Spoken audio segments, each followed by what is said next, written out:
लीजिए सुनिए निर्मला भाग 15।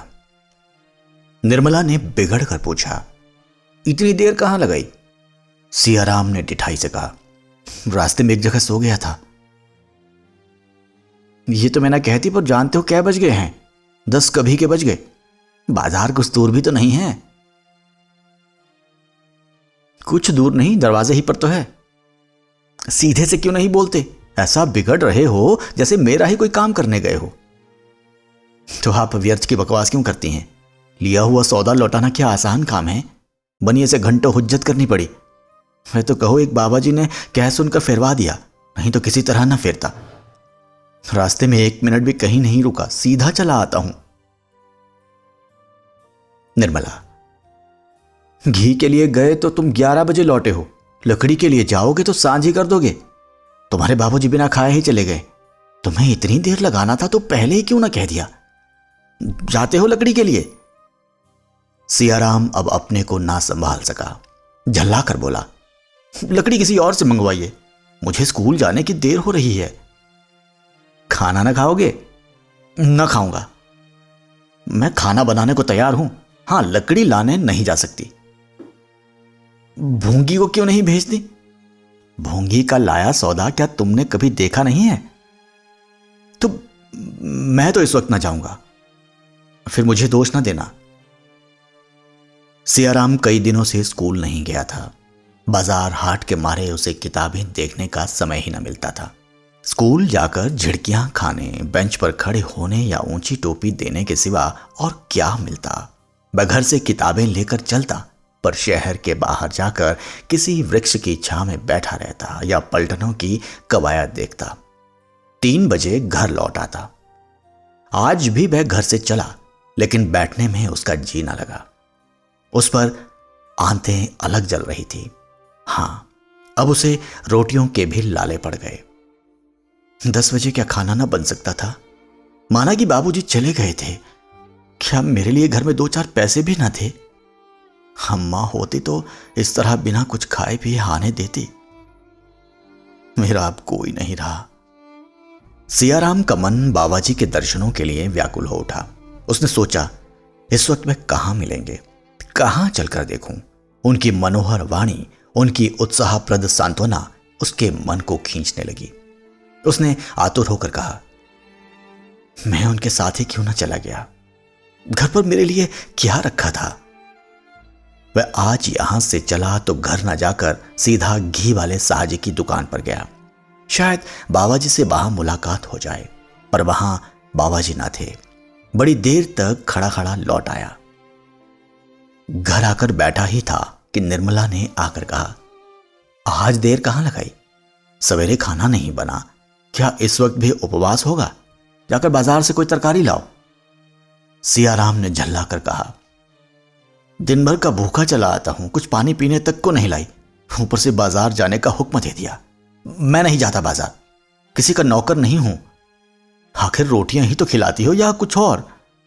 ऐसी रोटियां जहां मेहनत करूंगा वहीं मिल जाएंगी। जब मजूरी ही करनी है तो आपकी ना करूंगा।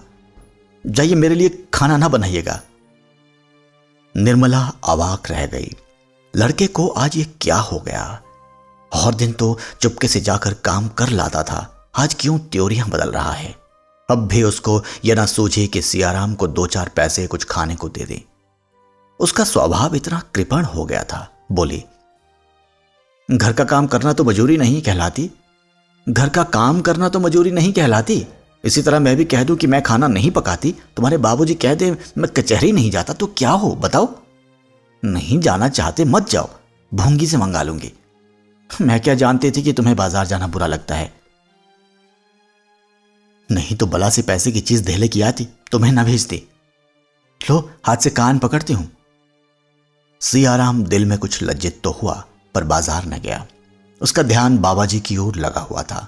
अपने सारे दुखों का अंत और जीवन की सारी आशाएं उसे अब बाबाजी के आशीर्वाद में मालूम होती थी। उन्हीं की शरण जाकर उसका यह आधारित जीवन सार्थक होगा। सूर्यास्त के समय में अधीर हो गया। सारा बाजार छान मारा, लेकिन बाबाजी का कहीं पता ना मिला। दिन भर का भूखा प्यासा वह अबोध बालक दुखते हुए दिल को हाथों में दबाए आशा और भय की मूर्ति बना हुआ दुकानें, गलियों और मंदिरों में उस आशय को खोजता फिरता था जिसके बिना उसे अपना जीवन दुस्सह हो रहा था। एक बार एक मंदिर के सामने उसे कोई साधु खड़ा दिखाई दिया। उसने समझा वही है। हर्षोल्लास से वह फूल उठा, दौड़ा और जाकर साधु के पास खड़ा हो गया। पर यह कोई और ही महात्मा थे। निराश होकर आगे बढ़ गया। धीरे धीरे सड़कों पर सन्नाटा छा गया। घरों के द्वार बंद होने लगे। सड़क की पटरियों पर और गलियों में बंसखट्टे या बोरे बिछा बिछा कर भारत की प्रजा सुख निद्रा में मग्न होने लगी। लेकिन सियाराम घर न लौटा। उस घर से उसका दिल फट गया था, जहां किसी को उससे प्रेम न था, जहां वे किसी पराश्रित की भांति पड़ा हुआ था, केवल इसीलिए कि उसे और कहीं शरण नहीं थी। इस वक्त भी उसके घर न जाने की किसे चिंता होगी। बाबूजी भोजन करके लौटे होंगे, अम्मा जी भी आराम करने जा रही होंगी, किसी ने मेरे कमरे की ओर झांक कर देखा भी ना होगा। हाँ, बुआ जी घबरा रही होंगी, वही अभी तक मेरी राह देखती होंगी। जब तक मैं ना जाऊंगा भोजन न करेंगी। रुक्मिणी की याद आते ही सियाराम घर की ओर चला। वह अगर और कुछ ना कर सकती थी तो कम से कम उसे गोद में चिमटा कर रोती तो थी। उसके बाहर से आने पर हाथ मुंह धोने के लिए पानी तो रख देती थी। संसार में सभी बालक दूध की कुल्लियां नहीं करते, सभी सोने के कौर नहीं खाते। कितनों को पेट भर भोजन नहीं मिलता, पर घर से विरक्त वही होते हैं जो मातृ स्नेह से वंचित हैं। सियाराम घर की ओर चला ही था कि सहसा बाबा परमानंद एक गली से आते दिखाई दिए। सियाराम ने जाकर उनका हाथ पकड़ लिया। परमानंद ने चौंक कर पूछा, बच्चा तुम यहां कहां? सियाराम ने बात बनाकर कहा, एक दोस्त से मिलने आया था, आपका स्थान यहां से कितनी दूर है? परमानंद, हम लोग तो आज यहां से जा रहे हैं बच्चा, हरिद्वार की यात्रा है। सियाराम ने हतोत्साह होकर कहा, क्या आज ही चले जाइएगा? हां बच्चा, अब लौट कर आऊंगा तो दर्शन दूंगा। सियाराम ने कातर कंठ से कहा, लौट कर? जल्द ही आऊंगा बच्चा। सियाराम ने दीन भाव से कहा, मैं भी आपके साथ चलूंगा। मेरे साथ? तुम्हारे घर के लोग जाने देंगे? घर के लोगों को मेरी क्या परवाह है। इसके आगे सियाराम और कुछ न कह सका। उसके अश्रुपूरित नेत्रों ने उसकी करुण गाथा उसमें कहीं विस्तार के साथ सुना दी, जितनी उसकी वाणी कर सकती थी। परमानंद ने बालक को कंठ से लगाकर कहा, अच्छा बच्चा, तेरी इच्छा है तो चल। साधु संतों की संगति का भी आनंद उठा। भगवान की इच्छा होगी तो तेरी इच्छा पूरी होगी। दाने पर मंडराता हुआ पक्षी अंत को दाने पर गिर पड़ा। उसके जीवन का अंत पिंजरे में होगा या व्याध की छुरी के तले, यह कौन जानता है। मुंशी जी 5 बजे कचहरी से लौटे और अंदर आकर चारपाई पर गिर पड़े। बुढ़ापे की देह, उस पर आज सारे दिन भोजन ना मिला, मुंह सूख गया था। निर्मला समझ गई आज दिन खाली गया। निर्मला ने पूछा, आज कुछ ना मिला? सारा दिन दौड़ते गुजरा पर हाथ कुछ ना लगा। फौजदारी वाले मामले में क्या हुआ? मेरे मुवक्किल को सजा हो गई। और पंडित वाले मुकदमे में? पंडित पर डिग्री हो गई। आप तो कहते थे दावा खारिज हो जाएगा। कहता तो था और अब भी कहता हूं कि दावा खारिज हो जाना चाहिए था, मगर उतना सिर मगजन कौन करे। और उस सीर वाले दावे में? उसमें भी हार हो गई। तो आज आप किसी अभागे का मुंह देखकर उठे थे। मुंशी जी से अब काम बिल्कुल ना हो सकता था। एक तो उनके पास मुकदमे आते ही ना थे, और जो आते भी थे वह बिगड़ जाते थे, मगर अपनी असफलताओं को वह निर्मला से छिपाते रहते थे। जिस दिन कुछ हाथ ना लगता उस दिन किसी से 2-4 रुपए उधार लाकर निर्मला को दे देते। प्राय सभी मित्रों से कुछ न कुछ ले चुके थे। आज वह डॉल भी ना लगा। निर्मला ने चिंतापूर्ण स्वर में कहा, आमदनी का ये हाल है तो ईश्वर ही मालिक है। उस पर बेटे का ये हाल कि बाजार जाना मुश्किल, भोंगी ही से सब काम कराने का जी चाहता है। घी लेकर 11 बजे लौटा। कितना कहकर हार गई कि लकड़ी लेते आओ, पर सुना ही नहीं। मुंशी जी, तो खाना नहीं पकाया? निर्मला, ऐसी ही बातों से तो आप मुकद्दमे हारते हैं। ईंधन के बिना किसी ने खाना बनाया है कि मैं ही बना लेती? तो बिना कुछ खाए ही चला गया। घर में और क्या रखा था जो खिला देती? मुंशी जी ने डरते डरते कहा। कुछ पैसे वैसे ना दे दिए? निर्मला ने भौहें सिकोड़ कर कहा। घर में पैसे फलते हैं ना। मुंशी जी ने कुछ जवाब ना दिया। जरा देर तक तो प्रतीक्षा करते रहे कि शायद जलपान के लिए कुछ मिलेगा, लेकिन जब निर्मला ने पानी तक न मंगवाया तो बेचारे निराश होकर बाहर चले गए। सियाराम के कष्ट का अनुमान करके उनका चित्त चंचल हो उठा। सारा दिन गुजर गया, बेचारे ने अभी तक कुछ नहीं खाया। कमरे में पड़ा होगा। एक बार भूंगी ही से लकड़ी मंगवा ली जाती तो ऐसा क्या नुकसान हो जाता। ऐसी किफायत भी किस काम की कि घर के आदमी भूखे रह जाएं।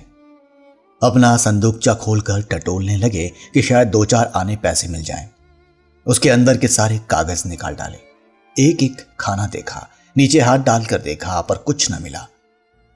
अगर निर्मला के संदूक में पैसे ना फलते थे तो इस संदूकचे में शायद इसके फूल भी न लगते हों।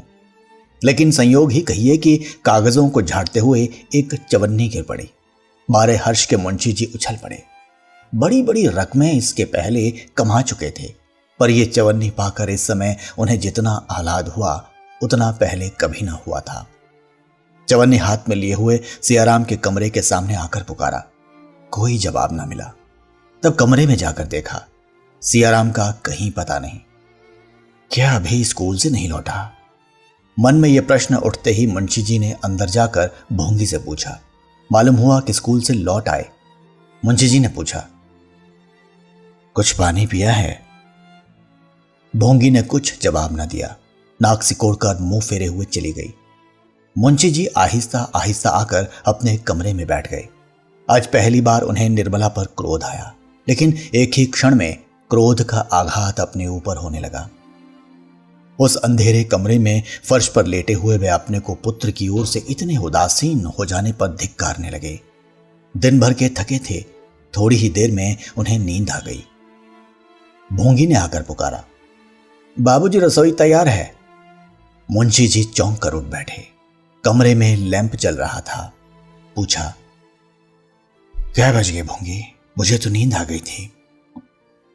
भोंगी ने कहा, कोतवाली के घंटे में तो 9 बज गए हैं और हम नहीं जानत। मुंशी जी, सिया बाबू आए होंगे तो घर ही में ना होंगे? मुंशी जी ने झुंझला कर पूछा। मैं पूछता हूं आए कि नहीं, और तू ना जाने क्या क्या जवाब देती है। आए कि नहीं?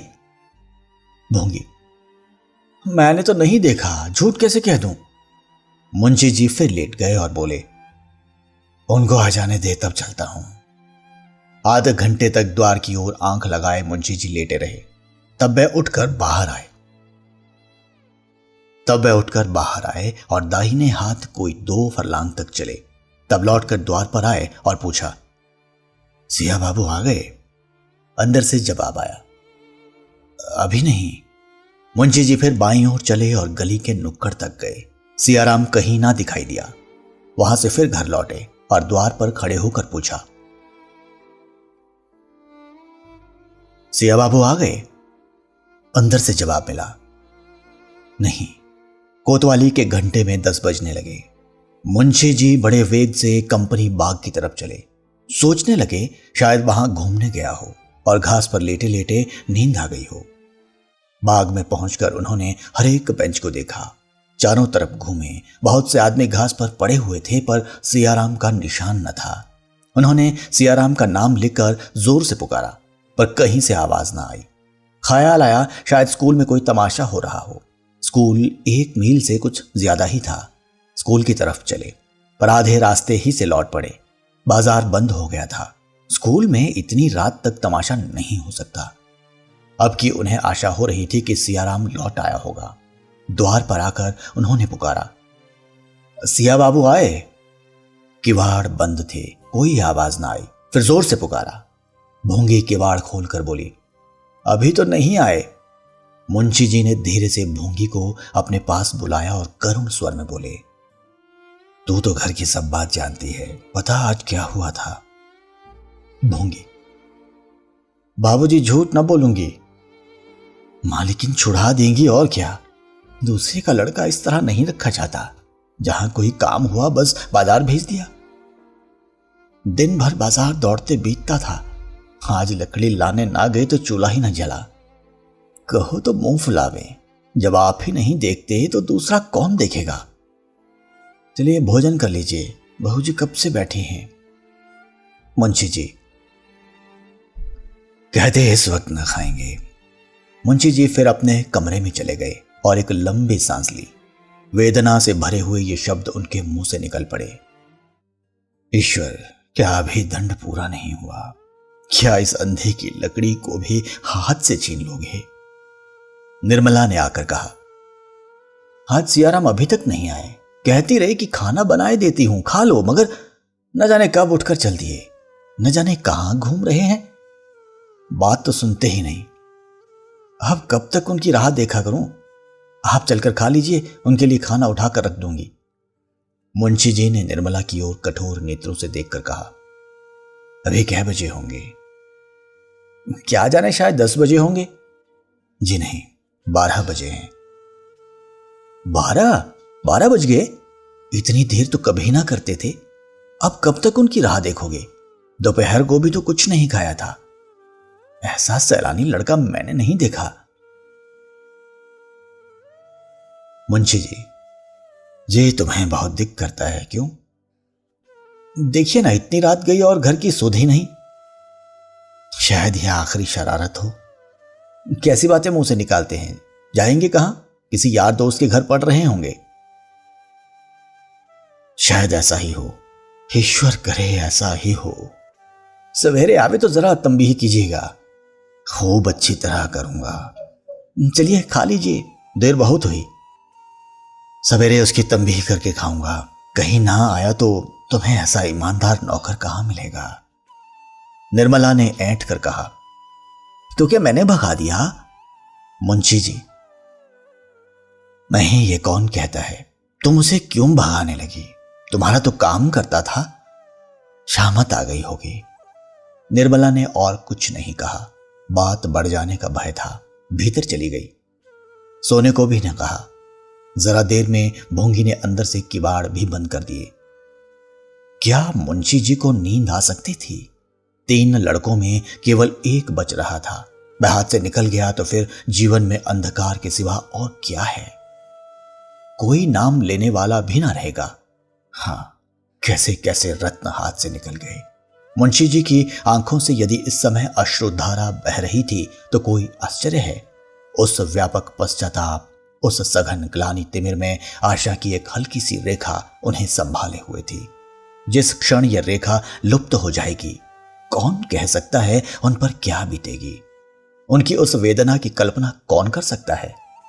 कई बार मुंशी जी की आंखें झपकी, लेकिन हर बार सियाराम की आहट के धोखे में चौंक पड़े। सवेरा होते ही मुंशी जी फिर सियाराम को खोजने निकले।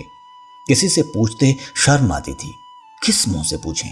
उन्हें किसी से सहानुभूति की आशा न थी। प्रकट ना कहकर मन में सब यही कहेंगे, जैसा किया वैसा भोगो। सारे दिन वे स्कूल के मैदानों, बाजारों और बागीचों का चक्कर लगाते रहे।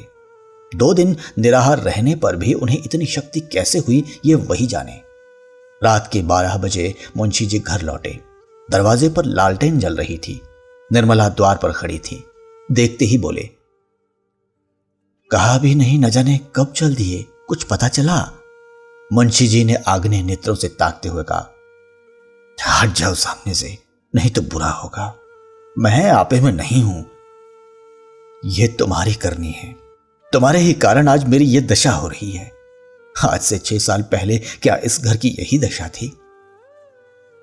तुमने मेरा बना बनाया घर बिगाड़ दिया। तुमने मेरे लहलहाते हुए बाग को उजाड़ डाला।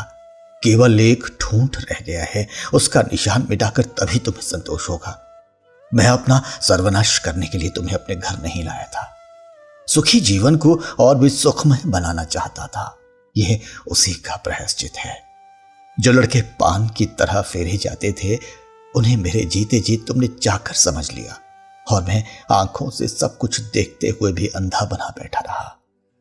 जाओ, मेरे लिए थोड़ा सा संख्या भेज दो, बस यही कसर गई है, वह भी पूरी हो जाए।